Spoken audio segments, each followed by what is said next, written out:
آج کی اسٹوری کچھ اس طرح سے ہے۔ دو پڑوسی نے ملا نصرالدین کہانی۔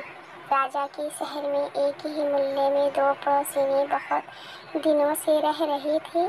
دونوں کے سوبھاؤ میں بھنتا ہونے کی وجہ سے دونوں میں کافی پٹتی نہیں تھی۔ ان میں ایک گڑوتی اور سرل سوبھاؤ کی تھی، پرنتو دوسری کھوٹی اور کلیہاری تھی۔ ان کے من مٹاؤ کا خاص یہی کارن تھا، وہ ایک دن دوسرے کو سہن نہیں کر پاتی تھی۔ کہکشاں استری ہمیشہ سرل سوبھاؤ والی استری کی ہنسی اڑاتی رہتی تھی۔ جب وہ کسی طرح بھی سرل سوبھاؤ والی استری کو دبا نہ سکی تو ایک دن اس نے ایک بھینکر ષڈینتر رچ ڈالا۔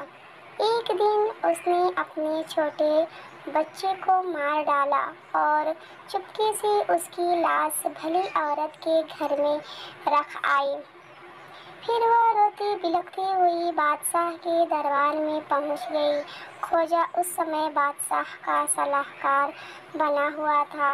بادشاہ نے کھوجا سے ان کا انصاف کرنے کو کہا تو کھوجا نے سب سے اس سرل سوبھاؤ والی استری کو دربار میں بلایا، جس پر وہ الٹا استری نے اپنے بچے کو مار دینے کا الزام لگایا تھا۔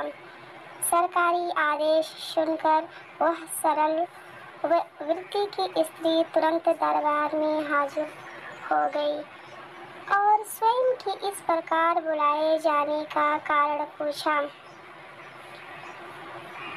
کھوجا نے کہا، کیا تم نے اس استری کے بچے کی ہتیا کی ہے، جیسے کہ یہ تم پر الزام لگا رہی ہے؟ یدی نہیں تو تیرے نردوش ہونے کا کیا ثبوت ہے؟ ترنت بتلا۔ وہ استری بولی، حضور، میں نہیں جانتی کہ کون اس کے بچے کی ہتیا کر میرے گھر میں ڈال گیا ہے، میں بالکل نردوش ہوں۔ تب کھوجا نے ایک سرکاری نوکر کو بلا کر اس کے کان میں کچھ کہا، پھر بولا، وہ دونوں استریوں کی چال چلن کی جانچ کرانا چاہتا تھا۔ نوکر اس محلے میں پہنچا، وہاں دونوں استریاں رہتی تھیں۔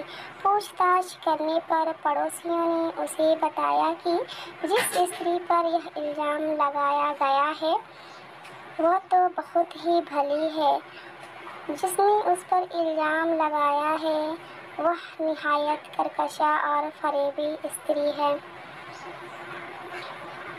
نوکر جیسا سن آیا تھا ویسا حال کھوجا کو جا کر بتا دیا۔ تب سچ جھوٹ کی پہچان کے لیے کھوجا نے ایک ترکیب نکالی۔